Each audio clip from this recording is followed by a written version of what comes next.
the flood control projects budget from the unprogrammed funds and BICAM insertions starting from 2023, 2024, and 2025. Yun lamang unprogrammed and BICAM insertions, flood control projects.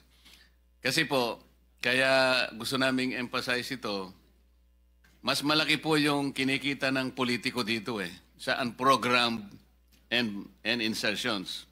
Bigyan ko na po kayo ng example. Yung politiko, sabi po sa report, initial report, pagka ganito yung tipo ng project, 30% siya. Yung bidding back and losing bidders, inaayos po yan That's 5%. Project implementation, andyan na yung DE, at saka yung kakutsaba, quality control, 5%. And then, DE and others, 5%. Quality control, 2%. Meron pang COA, 1%. Madam COA, this is an open secret. Regional directors and USEC through the DE, 4%. Contractors tax, 7%. Contractors profit, 15%. Tsaka yung royalty. Ito po yung panghiram-hiram ng mga lisensya.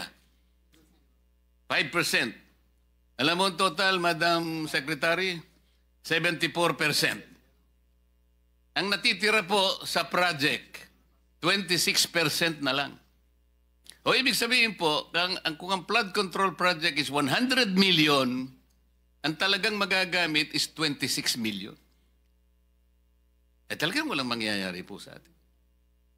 Kaya ko lang po tinatanong, sana padala po ninyo 2023, 24, at saka 2025. We will furnish the committee, Mr. Chair.